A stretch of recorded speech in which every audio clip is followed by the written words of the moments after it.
Bonjour à tous, j'espère que vous allez bien. Nous sommes le 2 janvier et ça y est, il est grand temps de mettre en place vos nouveaux projets et je pense qu'il est grand temps de vous dévoiler un nouveau template que j'ai mis en place, le template de créateur de contenu. Alors ça fait quelques mois que je suis sur Notion, que je teste des choses et pour Cornercast, pour la petite aventure qu'on met en place avec Mélissa et Thomas, j'ai décidé de créer un template sur mesure par rapport à nos besoins à nous et j'ai voulu l'élargir en fait sur quelque chose que tout le monde pourrait utiliser, soit seul, soit en équipe, pour avoir une vision sur l'année 2023 de ces créations de contenu. Alors que vous soyez débutant ou même intermédiaire ou de plus gros créateurs de contenu, ce template s'adapte vraiment à tout le monde puisque ça va être en fonction d'où vous partez ou où vous voulez aller. En fait, ce template vous permet de suivre des objectifs et avoir des objectifs cohérents par rapport à ce que vous faites déjà actuellement pour éviter en fait de vous frustrer. Parce que il y a un truc qui est vraiment simple, c'est que si vous vous lancez sur YouTube et que vous dites tout de suite je veux le million, vous l'aurez jamais parce que ça va être trop difficile à atteindre. Que si vous mettez des paliers assez raisonnables en fonction de votre évolution de chaîne, puisque votre chaîne n'évolue pas pareil que les autres, d'accord, il y en a qui vont aller très vite, d'autres très lentement. Le but c'est vraiment de ne pas se frustrer en fait. Alors on se retrouve donc sur le template qui a deux grandes parties, la partie gauche avec le brainstorming par ici, et la partie droite avec le contenu avec les différentes plateformes et un calendrier. On va se focaliser pour l'instant sur le brainstorm. Alors vous voyez que le brainstorm, on a 3 cases à faire, en cours, terminé, avec des sous-cases que vous pouvez bien entendu personnaliser. Moi j'ai projet validé, enregistrement, programmé, en ligne, en cours de montage, enfin j'ai pas mal de trucs. Et ça, comme nous on est en équipe, c'est vachement important, parce qu'on va pouvoir faire valider par les autres, et on va pouvoir voir ce que veulent faire les autres pour mettre des contenus qui sont parfois en lien, qui sont un peu différents, des choses qu'on n'avait pas pensé. Bon, ça permet d'avoir pas mal d'éléments. Ici quand vous avez ça, donc que vous soyez seul ou à plusieurs, vous allez créer sur nouvelle page dès que vous voulez créer un nouveau contenu. Donc vous avez automatiquement quelque chose qui s'affiche, et on va marquer par exemple en titre blabla, qui est une vidéo extrêmement intéressante. C'est un statut de projet, hein. Si vous êtes tout seul bien entendu, vous pouvez valider directement votre projet. Vous voyez, donc on a enregistrement, montage, SEO, c'est en fait tout ce qui est référencement. Vous pouvez faire aussi des articles, vous pouvez faire des vidéos tests, vous pouvez faire un petit peu ce que vous voulez. Blabla, je veux qu'il sorte le 9 février. Le 9 février 2023, je veux que Blabla sorte. J'ai un peu le temps. Blabla va sortir uniquement sur TikTok et va sortir sous format TikTok. Voilà. J'ai le nombre de vues, j'ai le nombre de likes, j'ai le nombre de commentaires. Ça, c'est vraiment à mettre a posteriori, bien plus tard, pas mettre à jour directement. Au bout d'un mois, vous retournez par exemple dessus et vous voulez faire un point sur le nombre de vues, le nombre de likes, de commentaires. Ça peut vous donner une petite idée de ce que ça a donné, ce contenu-là en particulier, pour voir l'évolution. Est-ce que ça te plaît de plus en plus, ou au contraire, est-ce que ça plaît de moins en moins? C'est juste vraiment là, au cas où, mais vous pouvez le supprimer, il n'y a aucun problème. Alors là, vous avez deux boutons. Vous avez le bouton vote et le bouton commencer. Alors si vous êtes tout seul, le bouton vote ne sert à rien. Si vous êtes en équipe, ça peut être plutôt cool. Le bouton commencer permet, on va dire, d'avoir plusieurs éléments. Donc si vous êtes plusieurs, vous cliquez sur vote, et là vous voyez que tout le monde doit valider. Pour que ce soit validé, tout le monde doit cocher. Donc si je mets blabla, Thomas va devoir valider, Mélissa et moi-même va devoir valider. Donc moi je suis d'accord avec moi-même, donc je valide. Déjà c'est une bonne chose. Donc les autres vont avoir une notification, comme quoi un contenu a été mis en route, et donc ils vont devoir venir pour valider. Une fois qu'on a validé, ou même avant que les autres aient validé, on va cliquer sur commencer, et là on va pouvoir rentrer plusieurs choses. On va pouvoir mettre des idées. Voilà, je veux développer, par exemple, je veux développer un blabla. Ça ne veut rien dire. Je veux développer un blabla sous format vidéo. On va dire que ça va durer 10 minutes. Voilà. Et je vais parler des requins. C'est débile, ça met des idées. Les autres voient, peut-être que Thomas va se dire c'est de la merde. Bon, voilà. Contenu qui est associé, et c'est des contenus qui vont être créés à partir de ce contenu dit principal. Donc là, je vais mettre une vidéo promo sous format TikTok, et je vais mettre un post Insta. Donc là, voilà, une vidéo promo, un post Insta qui pourront se mettre là. Vous pouvez mettre les liens d'autres éléments que vous avez. Par exemple, si je prends le TikTok ici de Noël, je vais prendre tout simplement le lien. Donc là, vous copiez le lien qui est ici. Je retourne dans Blabla. Et dans contenu associé, je fais CTRL-V. je mets mentionner, soit mentionner la page, soit faire un lien. Donc là, je vais faire un lien. Donc je sais que ces deux contenus-là sont associés par la même chose. Quand je clique ici, ça me ramène sur la promo TikTok, le podcast de Noël. Voilà. Ça, c'est pour donc la création un petit peu de contenu. Alors bien entendu, si vous passez de l'un à l'autre, là, ça part directement en enregistrement, et là, ça part directement en programmé. Donc moi, j'ai mis de base en programmé, parce que j'aime bien programmer en avance. Vous pouvez mettre de base que ça passe directement en ligne. Il n'y a aucun problème là-dessus. Mon contenu qui est ici, je vais le retrouver donc dans mon calendrier. Donc là, je suis au mois de décembre. Donc, vous voyez qu'on est le 5 décembre. Et je sais que blabla va être ici.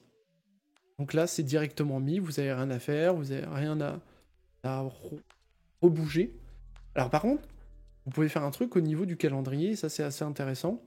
Et je me dis, en fait, blabla, je ne vais pas le sortir le 9. Je vais le sortir le 2. Vous avez juste à le déplacer. Ça déplace automatiquement la date à l'intérieur de ça. Donc ça, c'est plutôt cool. C'est plutôt sympathique. C'est gratuit. Ça fait du bien. Là, on est sur vraiment la partie création de contenu pur, brainstorming, etc., etc.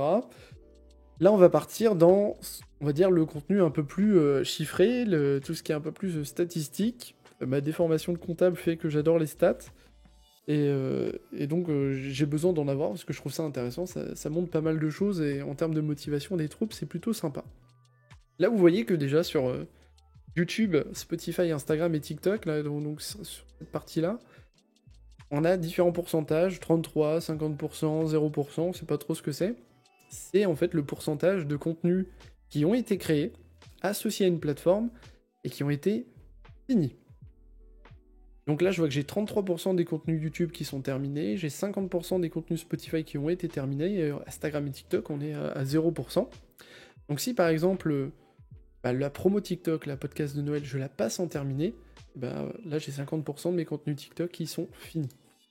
Voilà, ça permet d'avoir finalement un petit mémo du nombre de trucs qu'on a à faire. Ça permet de savoir si on est vraiment dans la merde ou non. Alors forcément au début vous allez être à 0. Au fur et à mesure, ça risque d'aller mieux. À la fin de l'année, normalement vous êtes à 100%. Logiquement. Si vous n'êtes pas à 100%, savoir pourquoi vous n'êtes pas à 100%. Ça peut être intéressant également. Au niveau donc des réseaux sociaux. On va cliquer sur YouTube parce que c'est celui qui est peut-être le plus complet. Alors vous n'aurez que stats YouTube vierge. Ça, c'est les stats YouTube 2022 personnellement sur Cornercast. Et les stats YouTube 2023 que j'ai déjà préconçus avec ce que je vais vous montrer actuellement. Donc lorsque vous êtes là-dessus, vous allez sur stats YouTube vierge. Il faudra le dupliquer. D'accord ? Ce sera le mieux marqué 2023 parce que ça peut vous accompagner sur plusieurs années. Et donc là, on a tous les mois, on a tous les trimestres. J'aime bien fonctionner par trimestre, je trouve que c'est assez parlant. Et donc on a les différents mois et différents contenus, différents indicateurs que vous pouvez bien entendu changer. Pourquoi il y a un statut ici ? Bon, moi je sais pas. Il y a un statut qui est mis ici, donc vous voyez, vous pouvez supprimer des propriétés, modifier, vous faites ce que vous voulez. Sur ça, c'est vous qui voyez. On va prendre un exemple simple. Vous voyez un petit peu où je vais en venir, et sur les moyens d'avoir des objectifs cohérents avec l'augmentation de votre chaîne et ce qui arrive. Admettons, au mois de janvier, je fais 350 vues. Au mois de février, je fais 325 vues, et au mois de mars, un pic, on ne sait pas trop pourquoi, j'ai 420 vues. Ça, c'est mes vues vidéo pour le trimestre. Là, je vais mettre une moyenne qui s'est fait sur le trimestre. On aurait tendance, quand même, et c'est humain, de mettre toujours le chiffre qui est arrivé en dernier et le plus grand.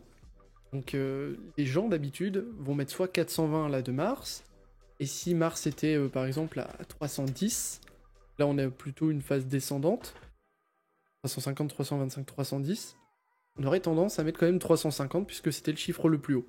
Si vous faites ça, en fonction, vous allez être très vite frustré dans le sens où des fois ça explose. Surtout sur des plateformes comme TikTok, ça explose de manière assez aléatoire. Et pour retrouver une explosion pareille, ça devient super compliqué. Et donc vous allez vous frustrer en fait de ne pas avoir cette réussite en permanence. Pour éviter cette frustration, le mieux c'est la moyenne. Là on voit que j'ai une moyenne de 375 vues. Donc dans mes vues vidéo, je vais modifier la propriété, et au lieu de diviser par 100, je vais diviser par 375. C'est-à-dire que c'est le nombre de vues que je dois obtenir. Donc là, 375, alors j'espère que je l'ai mis sur le bon. Oui, c'est bon. Ça m'a fait des trucs bizarres, c'est pour ça. Donc là, quand je vais aller sur vue vidéo ici, si je n'atteins pas 375, en fait, ça va pas se remplir totalement. Admettons le mois d'avril, super pauvre le mois d'avril, on sait pas trop pourquoi, je fais que 175 vues, donc on voit que je suis à peu près à la moitié. Ça revient en mai, plutôt à la normale, on est à 380 vues par rapport à ce qu'on avait prévu, et on est à 360 vues. Donc vous voyez que là, on a à peu près atteint les objectifs sur 2 mois sur 3. Là, pareil, refaire une moyenne, et donc la moyenne pour le trimestre 3 sera de 305 vues. Alors attention au niveau des moyennes, ça marche pas pour tout. Si vous mettez sur le nombre d'abonnés, c'est un peu faussé, forcément. Le nombre d'abonnés, on veut qu'il augmente en permanence. Sauf si vous avez énormément de fluctuations en termes d'abonnés. Si ça vient, ça part un peu dans tous les sens. Vous pouvez faire une moyenne. Sinon, la moyenne, ça peut être intéressant justement de voir à peu près en moyenne combien vous avez d'abonnés. Sinon, vous essayez d'avoir toujours plus, ce qui est logique. Et là, vous allez faire des paliers par des objectifs que vous allez vous-même vous mettre. Admettons qu'en 2023, vous lancez donc votre chaîne YouTube. Vous dites, à la fin de l'année, donc en décembre, je sais pas, 10 000 followers sur YouTube. Et vous allez tout simplement vous dire, 10 000, je divise par 12, ça me fait tant par mois. Donc voilà, le premier trimestre, je veux atteindre tant. Et là, ça vous permet d'avoir un peu plus d'éléments. Alors attention, ne pas changer en permanence le nombre d'abonnés, ça reste un objectif à atteindre. C'est important d'avoir des objectifs à atteindre, que si vous n'en avez pas, ça risque de vous gonfler un petit peu, et le fait d'avoir une vue d'ensemble sur votre progression, ça peut aussi vous aider à rationaliser ce que vous êtes en train de faire, notamment sur les spectateurs uniques, le nombre de fois que vos vues ont été vues, vos vidéos ont été vues, pardon. Bref, ça permet un peu de vous rassurer. Au niveau des stats, que ce soit TikTok, YouTube, etc., je vous conseille un petit peu de vous écarter, dans le sens où il ne faut pas aller changer vos stats tous les jours, tous les 3 jours. Ça n'a aucun sens et ça vous crée du stress. Dans le sens, je vais pas y arriver, je vais pas y arriver, je vais pas y arriver, alors là, ça va devenir vraiment pas bon. Le mieux, pour vraiment voir le fruit de votre travail, c'est les actualiser pas tous les 10 jours, et ça fait 3 fois par mois, pas tous les 15 jours, 2 fois par mois, pas tous les mois. Moi, en fonction de la plateforme, j'adapte. Par exemple, YouTube, ce sera toutes les 2 semaines. Il y a beaucoup plus de données, je trouve que c'est plus intéressant. Instagram, TikTok, Spotify, je vais plutôt être sur tous les mois. Je vais voir comment ça évolue sur le mois, et des fois, oh putain, ouais, ça a explosé, quoi. Bon, c'est vraiment arrivé sur TikTok, par exemple, le mois d'avant. Je sais pas si je dois l'avoir, hein. Je dois l'avoir. Sur TikTok, si on voit le... Ah, j'ai que le 2023. Bon, tant pis pour vous. Sur le mois de novembre, on a eu une explosion sur un TikTok, et je m'y attendais vraiment pas. Donc moi, j'ai répondu à des commentaires en me disant, tiens, c'est cool, il y a des commentaires. Et arrivé sur le truc à la fin, je me suis dit, wow, c'est extraordinaire ce qui s'est passé. Et ça crée une motivation supplémentaire qui n'est pas là normalement d'habitude. Alors, ce template, bien entendu, est complètement gratuit. Lorsque vous allez cliquer sur le lien, vous aurez une petite publicité pour me rémunérer. C'est pour éviter de vous le faire payer, parce que c'est quand même énormément de travail. Je vais sûrement, dans ce coin-là, réfléchir à ajouter un widget pour mettre les objectifs. Voilà, les objectifs à atteindre par mois, etc. etc. Après, trop de chiffres, tu les chiffres aussi. Des fois, on a des objectifs qui sont plus ou moins étalés dans le temps de manière stable. Je vous laisse faire aussi de votre côté. Si vous avez un Notion, vous devez avoir normalement des templates à objectifs. Et que Casey Lane en fait des très très bien. Risque d'avoir une version 2023 en plus dans pas très longtemps.